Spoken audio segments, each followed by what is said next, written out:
नमस्कार, आदाब, सत श्री अकाल मेरे प्यारे बच्चों। मैं लेकर आया हूं आपके लिए इडियम्स एंड फ्रेजेस की बेस्ट सीरीज। मैं टॉप 20 इडियम्स एंड फ्रेजेस अब आप लोगों को कराने जा रहा हूं, जो इडियम्स एंड फ्रेजेस हमारे पेपर में आ चुके हैं। जिसमें कि अगर पहले इडियम्स एंड फ्रेजेस की मैं बात करता हूं तो पहला इडियम्स एंड फ्रेजेस है सम एंड सब्सटेंस। अगर सम एंड सब्सटेंस की बात की जाए तो जनरली इस वर्ड को हम हिंदी में सारांश कहते हैं। क्या कहते हैं? सारांश कहते हैं। सारांश मतलब मोस्ट नोटेबल, मोस्ट नोटिसेबल, यानी जो चीज हमारे सारांश यानी कंप्लीट रिव्यू के लिए यूज की जाती है। और हमारे पास चार ऑप्शन दिए गए हैं, जिसमें कि एसेंस, डिफिकल्टी, डेलिब्रेशन और असेसमेंट दिया गया है। असेसमेंट का मतलब होता है मूल्यांकन, डेलिब्रेशन का मतलब होता है जानबूझकर, डिफिकल्ट का मतलब यहां पे मुश्किल। लेकिन जो सही जवाब होगा मेरे बच्चे वो क्या होगा? ए। समझ आया? Next question. इडियम्स क्या कहता है? Under duress. अब अंडर ड्यूरेस का मतलब क्या होता है? अंडर ड्यूरेस का मतलब होता है जब कोई व्यक्ति किसी के प्रेशर में काम करता है। आई रिपीट, जब कोई व्यक्ति किसी के प्रेशर में काम करता है, यानी किसी के दबाव में काम करना। आई रिपीट, किसी के दबाव में काम करना। तो इस सवाल को इस तरह से सॉल्व किया जाएगा। तो यहां पे अंडर शेल्टर नहीं होगा, अंडर कंफ्यूजन नहीं होगा, अंडर सपोर्ट नहीं होगा। सही जवाब आएगा अंडर प्रेशर। यानी अगर मैं बात कहूं तो अंडर ड्यूरेस क्या होता है, तो उसको कहते हैं under pressure, to work under pressure, किसी के दबाव में काम करना। फिर इसके बाद अगला सवाल क्या आता है? Apple of one's eye. Apple of one's eye क्या होता है मेरे बच्चे? जो लाडला होता है। अगर मैं इसकी बात करता हूं मेरे बच्चे, तो एप्पल ऑफ वंस आई जिसका मीनिंग एग्जैक्टली होता है लाडला होना, यानी सबसे प्यारा होना। अब ऑप्शन में देखेंगे तो very dear, very harmful, very useful और वेरी फार। अगर ऑप्शन लगाना चाहे तो आपने सही जवाब क्या लगाया होगा? इसका सही जवाब आएगा वेरी डियर। अगर ऑप्शन में ये नहीं मिलेगा तो दोस्त दूसरा ऑप्शन आपको मिलेगा वेरी लवेबल। यानी वेरी लवेबल यानी जो व्यक्ति सबसे प्यारा होता है उसको हम बोलते हैं मेरे बच्चे apple of one's eye. Example number 4। Example number 4 क्या कहता है? To pay lip services. अब to pay lip services exactly क्या होता है? इसका मतलब होता है जब आप किसी के साथ बहुत इज्जत से, बहुत प्यार से जब आप बात करते हैं। To face a risk, to pretend to be very old, to ignore what someone saying and to express loyalty, respect और सपोर्ट फॉर समथिंग इनसिंसियरली। यानी आप किसी के साथ इनसिंसियरली के साथ आप रिस्पेक्ट करते हैं, तो उसका सही जवाब होगा टू पे लिप सर्विस। ठीक है, का सही जवाब। एग्जाम्पल नंबर 5 क्या कहता है? हिंदी में कहावत है कि हर कुत्ते का दिन आता है। अब हर कुत्ते का दिन आता है, इसका मतलब उसको पॉजिटिव लेके जाओ, नेगेटिव मत लेके जाओ। अब क्वेश्चन क्या कहता है मेरे बच्चे? हर कुत्ते का दिन आता है, तो every dog is treated well.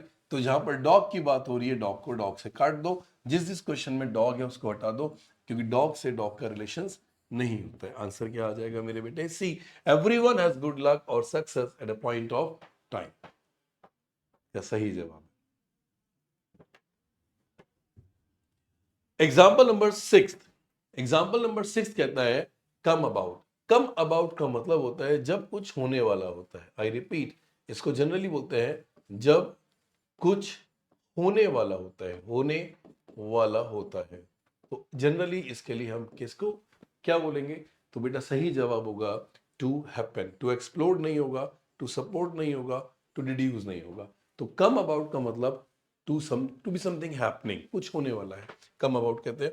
अगला सवाल आता है क्रोकोडाइल टीयर्स। दिखावटी आंसू, झूठी सहानुभूति या टू फेक सिंपथी। इस सवाल का जवाब pretend to show of sorrow, crying of a crocodile. तो जहां क्रोकोडाइल से क्रोकोडाइल है उसको हटा दो। सिंसियर एक्सप्रेशन ऑफ सॉरो और क्रूअल प्रेजेंटेशन ऑफ सॉरो। तो क्रोकोडाइल्स का मतलब होता है मेरे बच्चे प्रिटेंडिंग करना या प्रिटेंड बनना।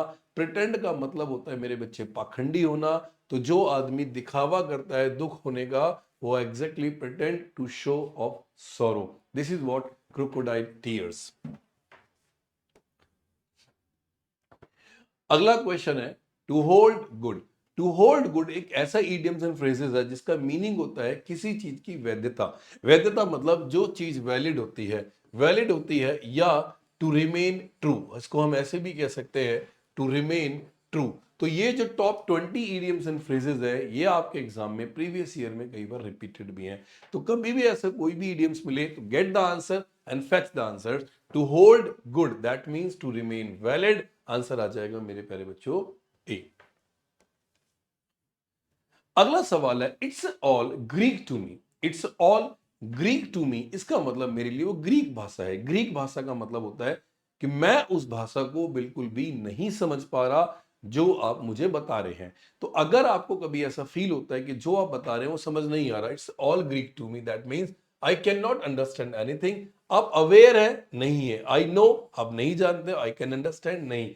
आई can not understand anything because it's all Greek to me. ये सब मेरे लिए क्या है? ग्रीक है, मतलब मैं नहीं पढ़ पाऊंगा। अगला सवाल है to pull a long face. आप कई बार बोलते हैं तूने अपना चेहरा क्यों लटका रखा है? तो अपना चेहरा क्यों लटका रखा है, इसका एग्जैक्ट मीनिंग होता है to pull a long face, that means कि आप उदास नजर आ रहे हो, आप नाराज नजर आ रहे हो। तो इसके लिए मेरे बच्चे सही जवाब आएगा टू लुक सैड। गलती से भी एंग्री वर्ड मत लगा देना, और चाइल्ड समवन नहीं आएगा। That means to pull a long face, इसका मतलब होता है नाराज होना, सॉरी उदास होना, जो उसका सही जवाब है। अगला एग्जाम्पल है ए बेड ऑफ रोजेस। इसके दो इडियम्स आते हैं, ए बेड ऑफ रोजेस और दूसरा आता है ए बेड ऑफ थॉर्न्स। लेकिन आपको बेड ऑफ रोजेस के बता दूं, तो जो बेड ऑफ रोजेस होता है इसका मतलब एक रॉयल लाइफ होती है, एक रॉयल जिंदगी होती है, जिसकी जिंदगी बहुत सुंदर होती है। तो अब ऑप्शन में देखना है मुझे रोजेस, क्योंकि मेरे लिए अच्छे लिए आता है, तो जनरली ये वर्ड जो यूज होता है वो रॉयल के लिए यूज होता है। अब इसका सही जवाब मैं कैसे दूं? Trying condition of life, lethargic condition. Lethargic यहाँ पे जो वर्ड यूज हो रहा है वो आलसी के लिए यूज हो रहा है। Testing condition of life, pleasant condition of life. तो दोस्त इन चारों ऑप्शन में एक ही वर्ड ऐसा है जो सही जवाब आता है, and that should be pleasant condition of life, जिसको हम बोलते हैं मेरे प्यारे बच्चों ए बेड ऑफ रोजेस, जहां आपकी लाइफ बहुत अच्छी चल रही है। Example number 12, hit the books. अब क्वेश्चन क्या कहता है मेरे बच्चे? Hit the books. अगर मैं कहूं कि क्या आप मेहनत कर रहे हो, तो आप क्या बोलोगे कि sir I hit the books, that means I study very hard. तो हिट द बुक्स का मतलब होता है जो व्यक्ति बहुत ज्यादा मेहनत करता है। तो स्टडी वेरी हार्ड, अगर ये नहीं मिलता, अगर आपको ऐसा वर्ड नहीं मिलता, तो ऐसे और भी शब्द हैं जो इसको कहीं ना कहीं पूरा करते हैं। तो ऐसे कौन से वर्ड है जो स्टडी वेरी हार्ड के लिए हम यूज कर सकते हैं? ध्यान से समझना कि हिट द बुक्स के साथ साथ और भी ऐसे इडियम्स मिलेंगे जो आपको कहीं ना कहीं कंफ्यूज करेंगे। कि वर्ड मुझे याद नहीं आ रहा, अगर आएगा तो मैं जरूर बताऊंगा। एग्जाम्पल नंबर 13 क्या कहता है? Piece of cake. A piece of cake का मतलब क्या होता है? जो चीज आपके लिए बहुत आसान होती है, जो चीज आपके लिए मेरे बच्चे क्या होती है? बहुत आसान होती है। This is what a piece of case, an ambitious person, an obstacle, a punishment. नहीं, आंसर आ जाएगा मेरे बच्चे an easy task. This is the exact answer. Example number 14 क्या कहता है? एग्जाम्पल नंबर 14 कहता है ग्रीन आइड। अब ग्रीन आइड क्या होता है? ग्रीन आइड का मतलब होता है कि जब आप किसी के बायस्ड होते हैं। बायस्ड मतलब समझते हैं आप लोग? जब किसी से जेलिसी करते हैं, बायस्ड होते हैं, जब किसी से आप भेदभाव करते हैं, तो नॉर्मली अफ्रेड नहीं आएगा, वरिड नहीं आएगा, एंथुसियास्टिक नहीं आएगा, जेलिस आएगा। अगर जेलिस नहीं मिलता तो ऑप्शन में बायस्ड वर्ड भी मिल सकता है, जो ग्रीन आइड के लिए आता है। अगला सवाल, चार्ले हॉर्स। अब दो हॉर्स से रिलेटेड वर्ड होते हैं, एक होता है मेरे बच्चे चार्ले हॉर्स और एक होता है डार्क हॉर्स। दोनों ही इस पेपर में आ चुके थे। डार्क हॉर्स जिसका मतलब होता है मेरे बच्चे, ठीक है, डार्क हॉर्स जिसका मतलब होता है मेरे बच्चे कि वो एक छुपा रुस्तम है। लेकिन अगर चार्ले हॉर्स का मतलब कहूं तो मेरे बच्चे इसका मतलब होता है थका हुआ। नॉर्मली ये वर्ड जो यूज होता है थका हुआ, और इसके लिए एक वर्ड यूज होता है टायर्ड। अगर टायर्ड वर्ड नहीं मिलता तो दूसरा वर्ड मिलेगा मेरे बच्चे वेरी। तो इसके लिए आप क्रैम्प वर्ड यूज कर सकते हैं।